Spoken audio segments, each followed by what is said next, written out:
All right. So, by a show of fingers, who heard the news on Sunday that President Biden has decided not to run for a second term? Who's heard that news? You all have. Okay. In a word or a phrase, what was your first reaction upon hearing the news that Biden was stepping aside? We'll call on you. I'll start. Teresa, sure, go ahead. Okay. Relief. Chris? Expect it. Audra? I thought he waited too long. John? Finally. Crystal? Not surprised. Jason? Pushed out. And June? It's about time. Okay.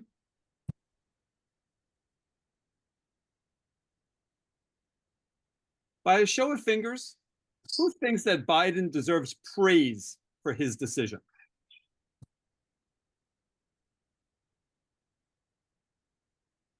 Just one of you, Crystal. Why, Crystal? I think he finally realized that he just can't do it again. He should have done it earlier, but I had a discussion with my son. We thought when he got COVID again, there was a health failing and maybe that would change things. And then he came out. Okay. By a show of fingers, who thinks Biden deserves criticism for his decision?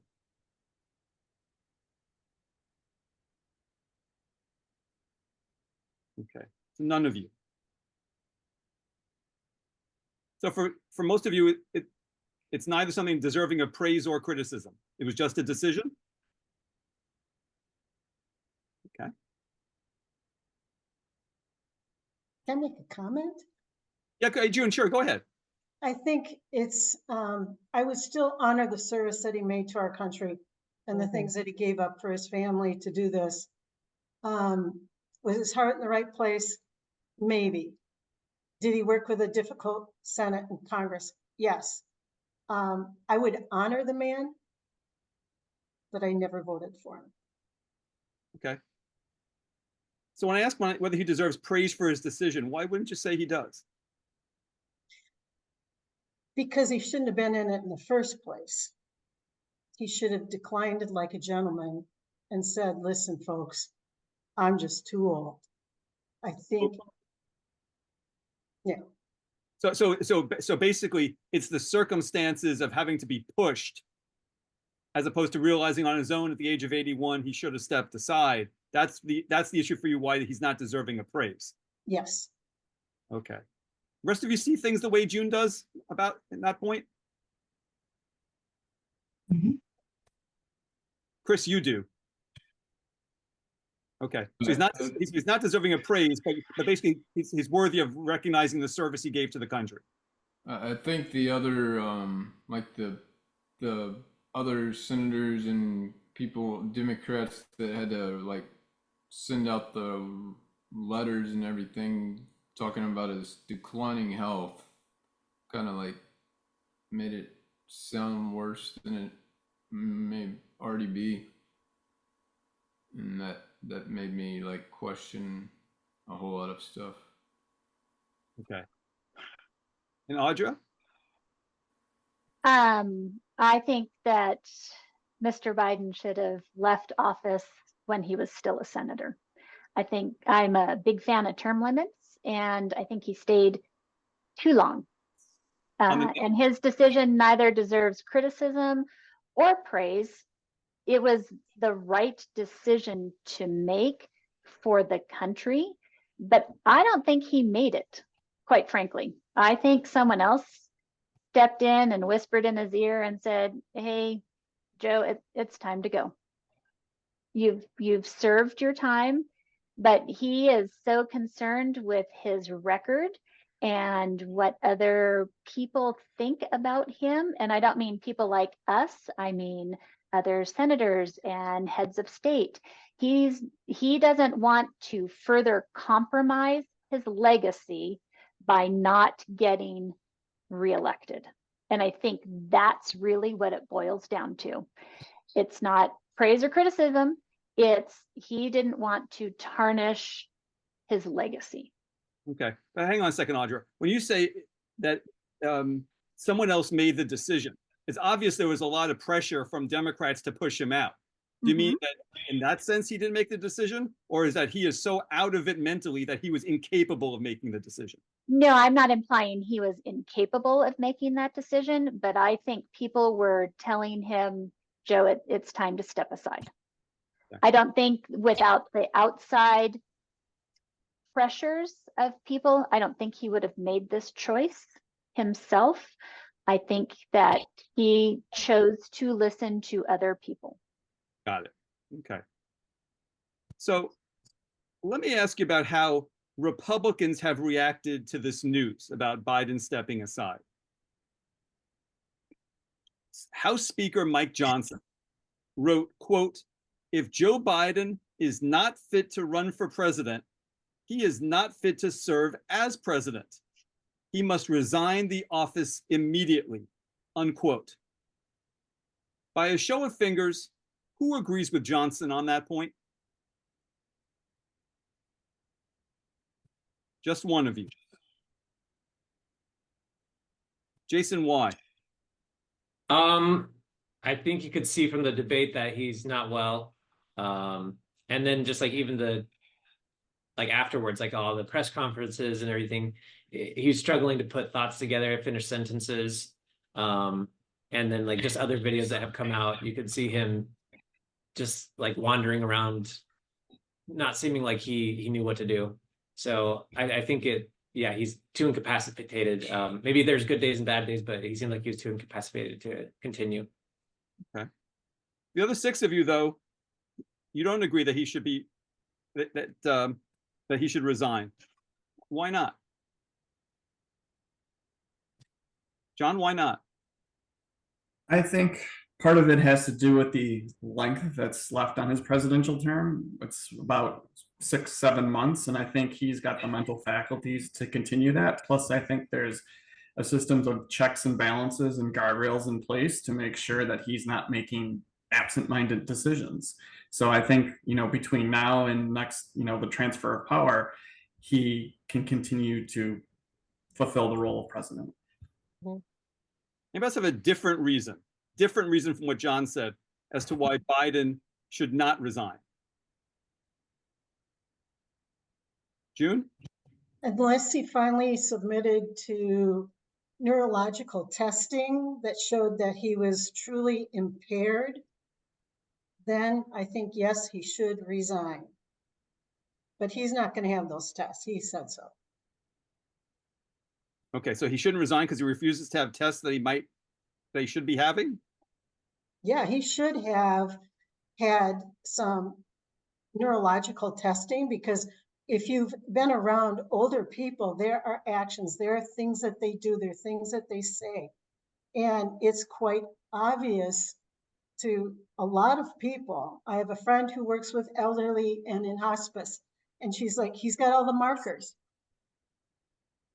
Then, if he would submit to those, and it says that there's reason for him to resign, that's documented, yes, because otherwise we look like a third world country and we just throw everything into the pile and we riot in the streets. So June, hang on a second. Let me just play devil's advocate for a second. Okay. You're in Appleton. You're in the nicest part of the country, so I'm gonna be nice in my questioning. Okay. So why not just say he should resign? Why are you saying you're giving him the buffer of a neurological test that he's not going to take when you already suspect that he doesn't have the ability to continue the term? Why don't you just come out and say that he should resign? Because I live in the nice part of the country. No, I think there's enough checks and balances and the people in place to keep this in an orderly fashion. I want some order. We don't have any order right now. I mean, we've got so much stuff and so much infighting. I would just like to have a little bit of peace. and let's just let this go. There's enough checks and balances.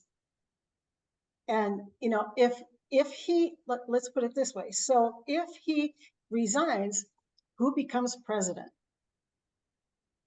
Kamala Harris. Kamala Harris. So be careful what you wish for. Got it. So part of your calculation is you don't want her becoming president. Yes. Got it. Okay. All right. Audra, briefly, if you could just tell me why you disagree with Speaker Johnson that Biden should resign. I think now that running a campaign is off his plate, he's not going to be as distracted, and that he'll have better capabilities to focus on delivering his message and accomplishing his duties as the rest of his term plays out. Got it. Thank you. So Johnson also said the following, and Cindy's going to put it up on the screen.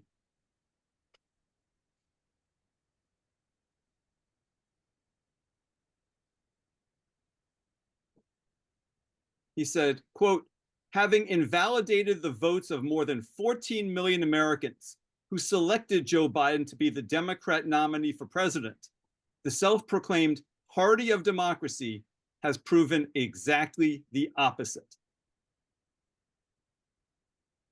Everybody got that? All right, Cindy, you can take it off the screen. By a show of fingers, who agrees with Johnson on that point? None of you. I'm not sure what he's trying to say. Okay. Well, let me thanks, Teresa. So, by a show of fingers, who's confused about what he said? Okay. Two of you are confused. Chris, you also? Okay. So you're not sure exactly what he was trying to say. Teresa, I hate to put you on the spot, but I'm going to do it. If you had to guess, what do you think he's trying to say? I'm not sure. I mean, he's saying that 14 million votes were invalidated, and I'm not sure why he's saying that. And I just don't know where he's going with that or what the point of it is. Okay, got it.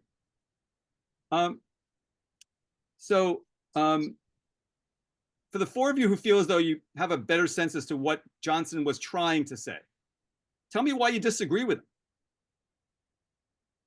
Jason, why do you disagree with him? Well, I don't think so he's talking about the primary, right? There's 14 million votes for Joe Biden. I think it was like kind of a fake primary anyway. So it's not like even before the primary, people didn't want Joe Biden. I think it was like 65% of Democrats didn't even want Joe Biden to run. So, I mean, it doesn't really make sense. They're not invalidating because they didn't want him in the first place. I would have liked them to have like more of a selection instead of just nominating Kamala.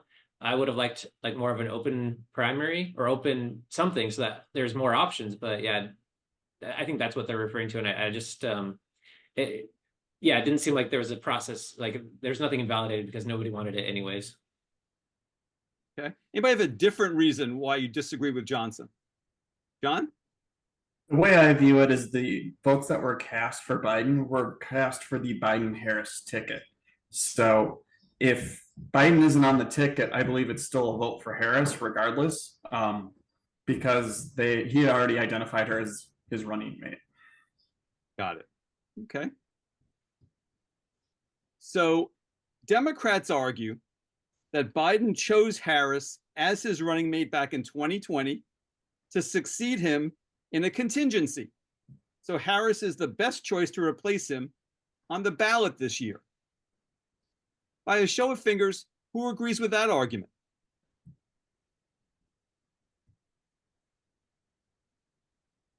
None of you. Okay.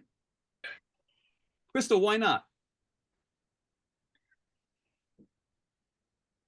When they're picking their VP, I think they are looking at who can assist them, because there are things that Kamala Harris was doing that Biden wasn't.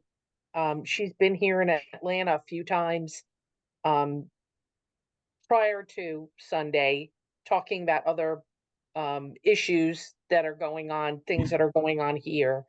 And I don't know, I think he was just looking for somebody compatible that he could work with. I mean, this is the way it's always been with prior presidents. Their VP is somebody they can work with. And I think that's where he was going with that. Plus, he probably was looking for the female vote and stuff because, she's just another candidate that way. Okay. So hold on a second. So when Democrats argue that Biden chose Harris as his running mate to seat him in a contingency, you're not buying that he was choosing her to take over if something happened to him. You thought he was just selecting a partner to govern with. Is that what I'm hearing?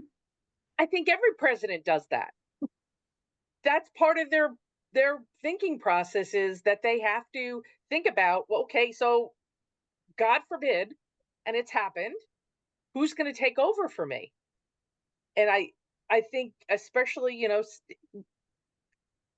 we've had assassinations and the vice presidents had to take over. Okay, but hold on a second. That's not what you were saying a second ago. I mean to put you on the spot. A minute ago, you were talking about partnering while governing. Like they were both alive and they're both working together, as opposed to something happens to Biden and Harris has to take over. That's what Democrats are arguing. Biden chose Harris to take over if something happened to him. So Harris is the best choice to replace him on the ballot.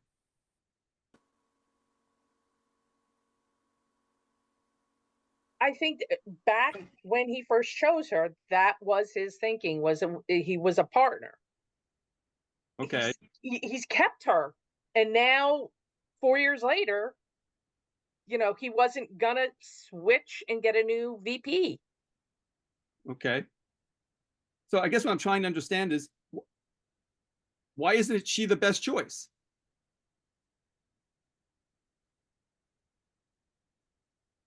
I don't know that much about some of the Democrats that have dropped out, and nobody, when this all happened, I didn't see anybody saying, hey, I do want this. I do want to maybe try to be, because it is going to be an open, their convention is going to be open, because technically she didn't get voted for. And technically I guess they're still figuring out those rules. It's still kind of a gray area going on with that. So there's nothing written in stone. Yes, everybody's endorsing her. That's great. That's awesome. But for their primary process, nothing is written in stone, truly. I mean, they could have somebody else come in that maybe the Democrats would rather have instead of her. Nobody stepped up, as here we are Tuesday. Nobody said anything. All I keep hearing is I'm endorsing. But there are key Democrats that have not said they are endorsing her for president. Okay. They are, I think they're going more the route of, they're waiting and seeing what happens. Got it. Okay. Anybody else just want to tell me why that Democratic argument is not one that you agree with? Different from what Crystal said?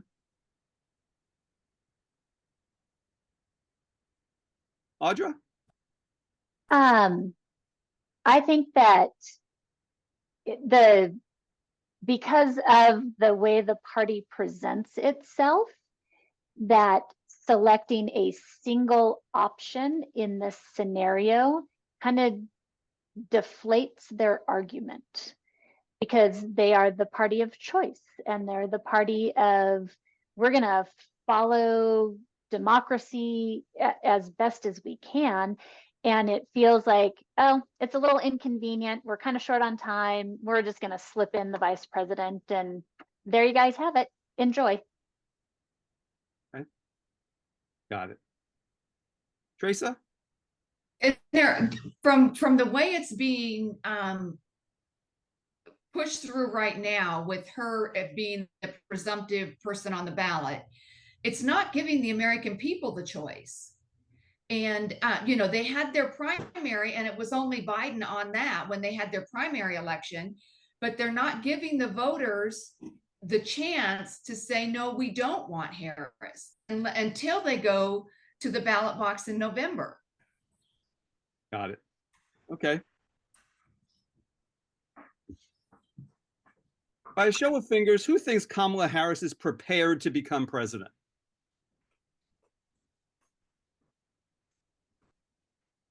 None of you. Chris, why not? I haven't. I don't know enough about her to know if she's done anything remotely similar to running a country. But I have a different reason why, Jason? I know she was in charge of the border, and that has not gone very well. And so yeah, that's like one thing I know that she's not done well. And I just like kind of hear from behind the scenes like the reason why Biden stepped down earlier is because he didn't trust her. He thought she was going to do worse than him. And so yeah, if he thinks if she's gonna do worse than him, like obviously he wouldn't step down. So he's just kind of pushed out for her, I guess. So yeah, I just don't think like Biden trusts her really, and I don't know if really Democrats trust her that much because she, like I think John said earlier, she didn't even make it to the primary in 2020. Like she dropped out earlier, so I don't think she would be the best choice. And yeah, I don't know if she's ready for president. Got it. Okay. So let's talk about the age issue for a moment. Now that Biden is out of the race, is it persuasive for Democrats to argue that Trump, at the age of 78, would be the oldest person ever inaugurated if he won? That his age is a legitimate concern, and that it's time for a new generation of leaders to take over. Show of fingers. Who thinks this is a persuasive argument? Can I put up half a finger? I want to. There's components that I agree with, but other components I'm like, no, that's hogwash. So. Okay, wait, hold on a second. Audra, tell me very quickly in the interest of time, what part do you agree with in all of that? I agree it's time for new, younger leadership. Mhm. Okay. But Trump's being 78 years old is not an issue? No, if it was not an issue for Biden to be 81 up until Sunday, it is not an issue for Trump to be 78. And let's not forget what at 81 Keith Richards is able to do. You know, he too is 81. He performs every night and he's dancing and singing and remembering lyrics. So age is not really the determining factor. It is everything else that comes together. Okay, got it. For two of you, though, that is an issue. It's a persuasive argument for Chris and Crystal. Okay.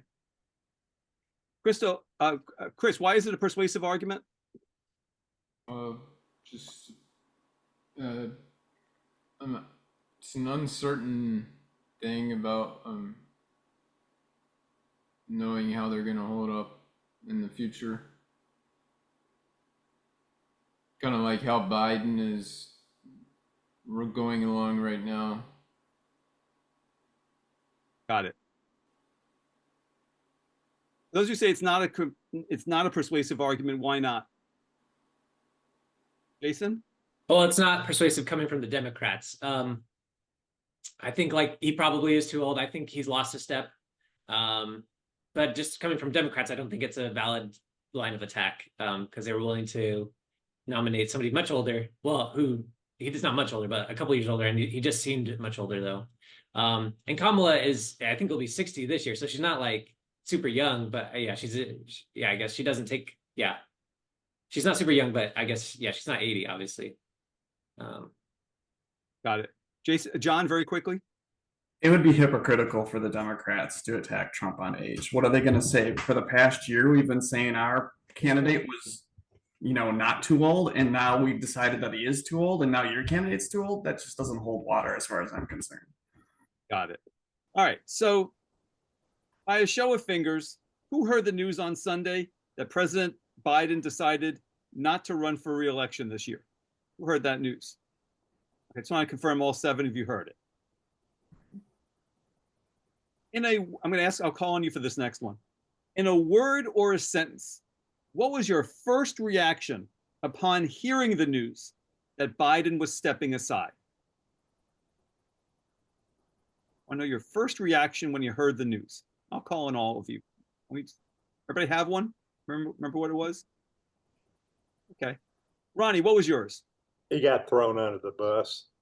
They teamed up against him and cut all the money off. He had no chance. He had to. He wouldn't have done it. Got it. Okay. Tiara? A little disappointed. Disappointed. Okay. Zach? Wow. I mean, I was just shocked. Like the timing just seemed kind of crazy. Melody? I want to say I was saddened, but then relieved because we got somebody younger in there. Dale? Well, I think disappointed. And the reason being that I think it would have been an interesting contest between him and Trump. Got it. Okay. Barbara? I actually think it was a smart move, but felt sorry for him. Okay. Jennifer? Same as Zach, I was just shocked because I thought he would never relinquish the reins there. Okay. By a show of fingers, who thinks Biden deserves praise for his decision?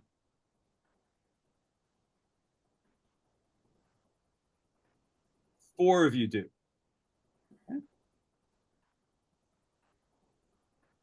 Okay. Zach, why do you think he deserves praise? Regardless of how many donors were holding money back until he stepped down, it still needed him to actually do it. And for him to actually do that instead of just kind of holding his hostage or his party hostage, I do give him some respect for that. Okay. So I wasn't asking about, so to be very clear, I wasn't asking about respect, I was asking about praise. Yeah, I mean, respect, praise. I mean, one and the same for me. I do praise him because, at the end of the day, he's doing it for something higher than himself. He's doing it for his party. So good on him. It's not my party necessarily, but he's doing something selfless. Dale, why would you give him praise? Well, I think it was the honorable thing for him to do in his situation. Okay. Barbara, why would you praise him? Pretty much the same thing because he was thinking of the country, not himself. And yeah. Okay. Melanie, why? He was just, he's too old for the job, just like Trump is too old for the job. We need younger people in there. Okay. But why? So why does he deserve praise? Just because he admitted and stepped down.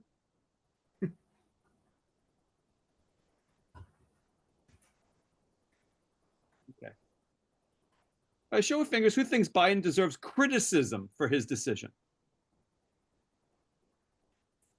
None of you would criticize him for it. Okay. So, Tiara, Ronnie, and Jennifer, you would neither praise him nor criticize him.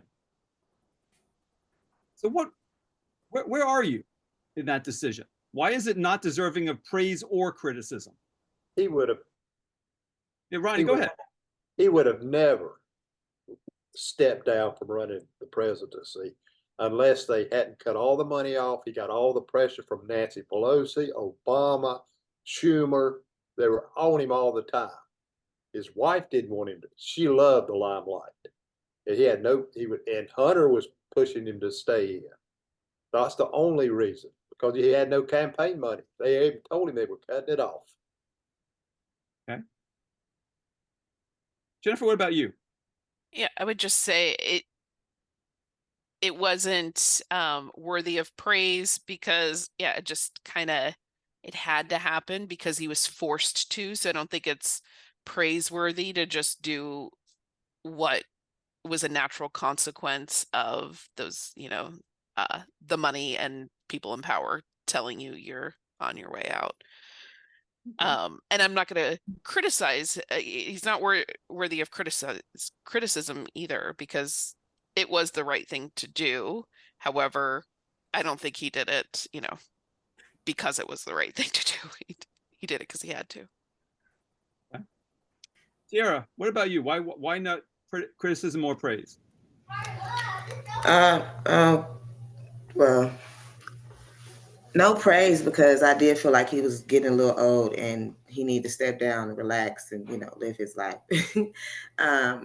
But so I respect him for making a smart move and passing it over to Kamala. And I wouldn't criticize him either, because he's just getting older. I mean, and it's obvious and we all see it. And so that's what the problem was to me. Got it. Okay, thank you. So let me ask you a little bit about how Republicans have reacted to this news. House Speaker Mike Johnson wrote, quote, "If Joe Biden is not fit to run for president, he is not fit to serve as president. He must resign the office immediately," unquote. By a show of fingers, who agrees with Johnson? None of you. Okay. Really? Why not?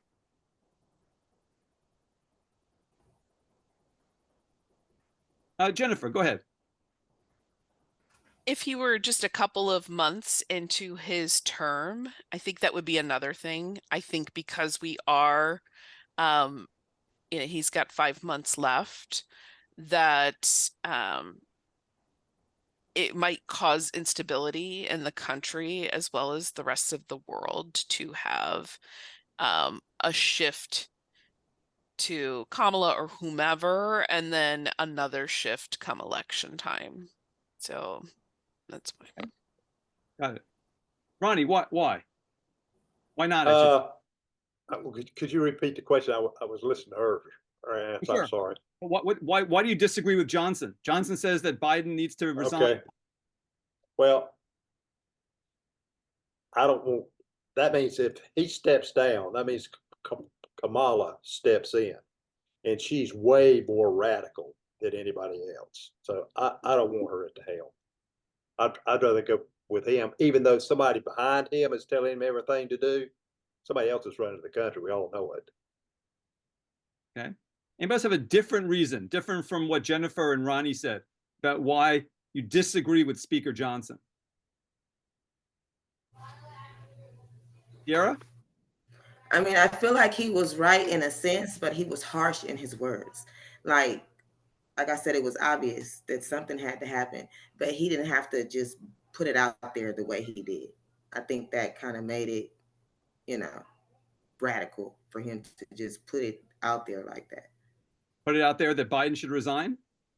Yeah, just it was so harshly, like immediate. It really didn't make sense. Okay. It was impossible for him to just immediately resign like that. And like he said, Kamala would be president. Nobody wanted that. So what was his goal? That's my question. If that would have happened. Okay. So let me ask you that, Tiara. Why would the Speaker of the House, who's a staunch Republican, want to see a transition from Biden to Harris immediately? I don't understand. I mean, unless he assumed an assumption that, I don't even know how the transition would go. She would just continue the term for the rest of the term, and it'd be her. And then would that make her be on the ballot immediately, and then it's just her against Trump? I mean, or did he feel like Trump had an upper hand if she were to get put into place so fast? Okay. So you're wondering what Johnson's thinking? Yes, I just don't understand. Okay. Got it. So Johnson also said, and Cindy will put this up on the screen, the following.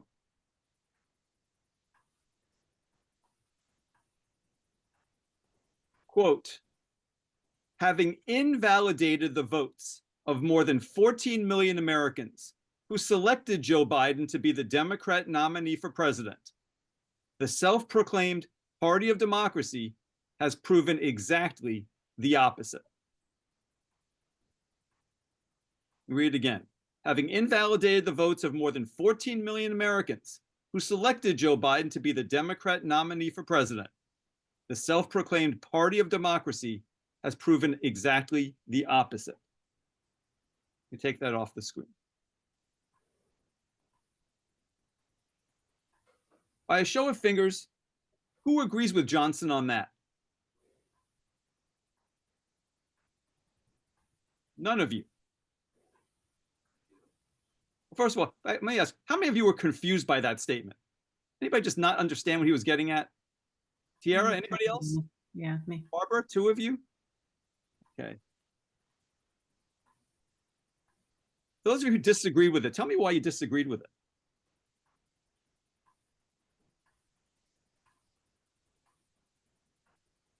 One sec.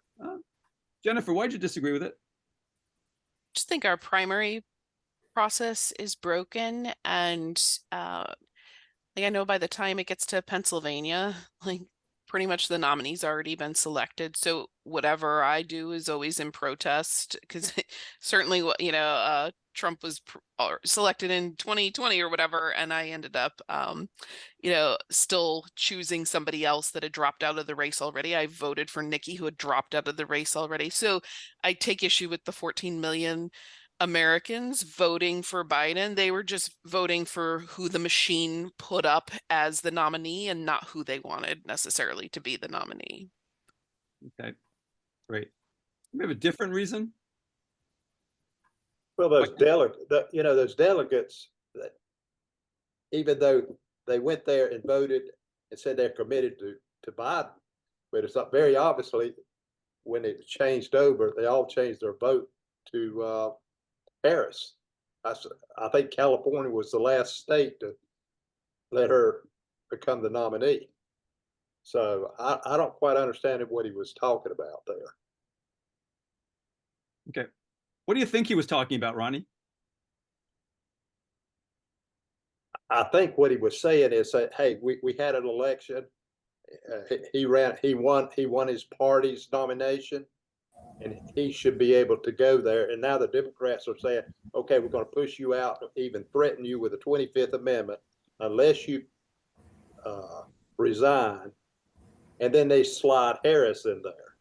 I think he may have been thinking they should have an open convention where 4 or 5 people maybe vie for the Democratic nomination. Okay, but I guess he's clearly being critical of the Democratic Party for holding a primary season, having 14 million people vote for Biden, and then suddenly they switch out to Harris. Why isn't that a legitimate criticism of what happened with the Democrats?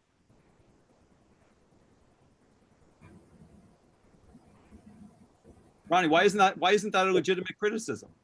Well, technically it is a legitimate criticism, but it doesn't seem like anybody in the Democratic Party is protesting it. They seem like they're all going along with it.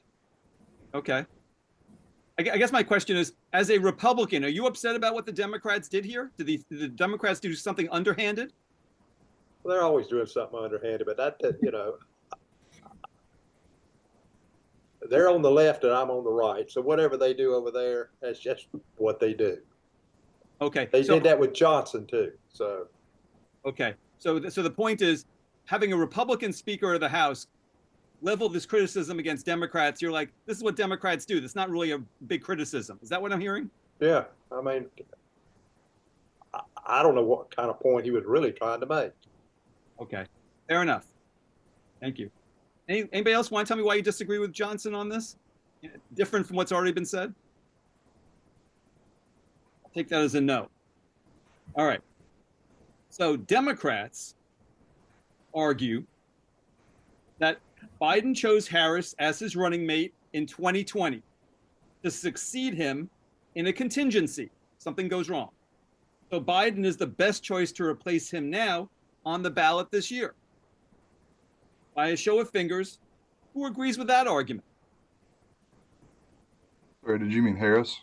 You mean Harris? I think you missed. I'm sorry, I misspoke. Let me read the question again. I apologize. Democrats argue that Biden chose Harris as his running mate in 2020 to succeed him in a contingency. So Harris is the best choice to replace him on the ballot this year. By a show of fingers, who agrees with that argument? Two of you. 3 of you. Melody, why is that a good argument? Why do you agree with it? Because she is the best. She's the vice president.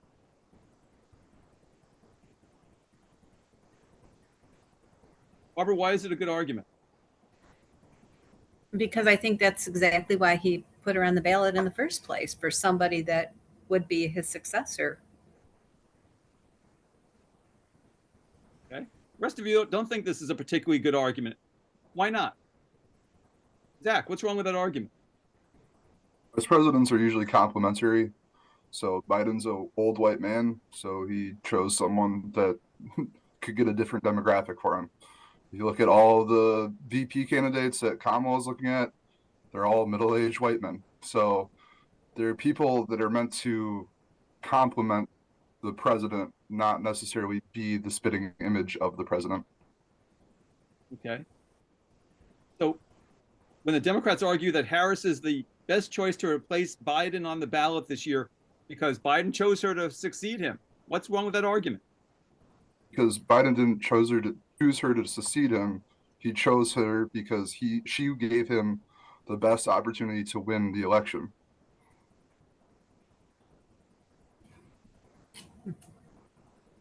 Got it. Anybody else have a different reason why you disagree with what the Democrats are arguing there?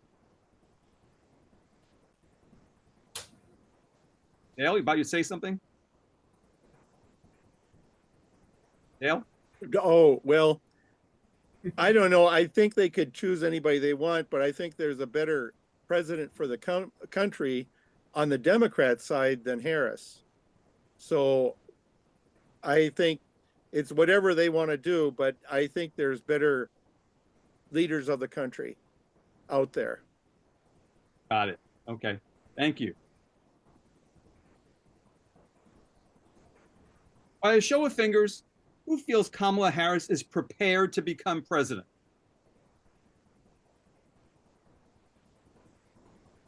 Two of you. Sarah, why don't you think she's prepared to become president? Because it was just thrown on her. I mean, she's getting prepared. Of course, she ran at first, so she wanted this in the first place.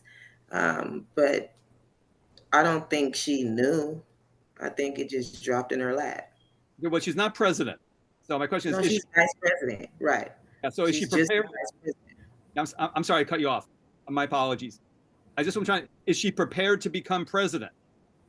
I think she's knowledgeable enough to be president, but I don't think she's prepared. Okay. And why isn't she prepared? Because that's not what she's been doing the whole time. She's just been doing what she's been supposed to be doing in the background, Okay. So not in the front. So let me play devil's advocate with you just for a second. That's You're very fine. kind. You're very kind to let me do that. So let me push you a little bit. So some would say she's been vice president for 3.5 years. She's been at Mhm. Biden's side for all that time. Mhm. Ran for office. She's now running for president herself. If that isn't the best preparation for becoming president, being vice president, then what is? I mean, she's ready.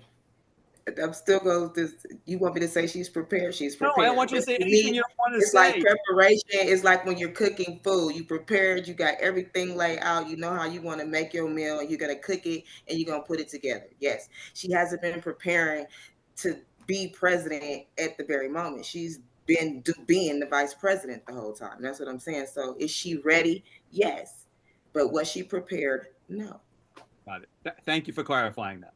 Thank you. All right. Let's talk about the age issue for a minute. Now that Biden is out of the race, is it persuasive for Democrats to argue that Trump, at the age of 78, would be the oldest person ever inaugurated if he won, that his age is a legitimate concern, and that it's time for a new generation of leaders to take over? Show of fingers. Who thinks this is a persuasive argument?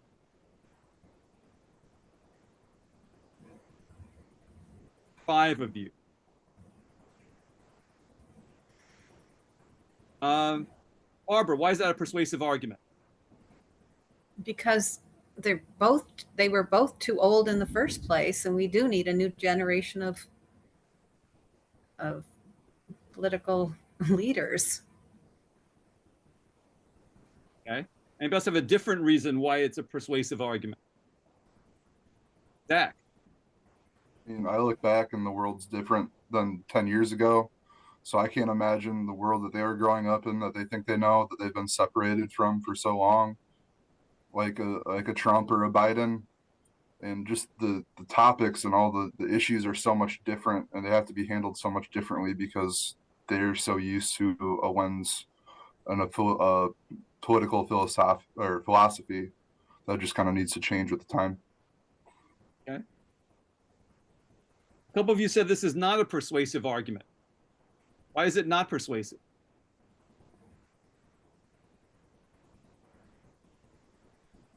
Yeah, why is it not persuasive? Well, there is something to be said for the experience that somebody has from years of being in business or being a leader, and a younger person will get tested, and the older person will get tested, and the response may not be adequate by the younger person. And I run into that all the time in the workplace. And you have somebody who's a senior and they have survived. And that's why I think that age and experience can win out over youth. Got it. Okay.